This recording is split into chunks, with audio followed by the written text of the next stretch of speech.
కన్యరాశిలో ఏ నక్షత్రాలు వస్తాయనగా ఉత్తరా నక్షత్రంలోని 2, 3, 4 పాదాలు, హస్తా నక్షత్రంలోని 4 పాదాలు, చిత్తా నక్షత్రంలోని 1, 2 పాదములు కలిపితే కన్యరాశి అవ్వడం జరుగుతుంది.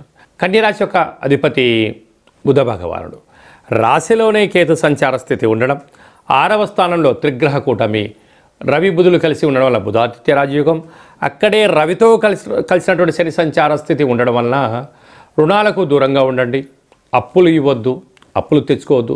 ఈ రెండింటి వలన ఆరోగ్య పరిస్థితి మీకు దిగజారే పరిస్థితి ఉంటుంది. దీర్ఘకాలిక వ్యాధులైనటువంటి షుగర్, థైరాయిడ్, అలాగనే బ్రెయిన్ స్ట్రోక్ లాంటి వ్యాధులు దరిచేసే పరిస్థితి కనపడుతుందని చెప్పి గమనించగలగాలి.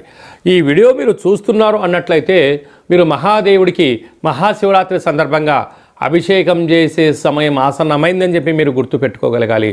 మహాదేవుడు మిమ్మల్ని ఆశీర్వదించడానికి సంసిద్ధంగా ఉన్నాడు.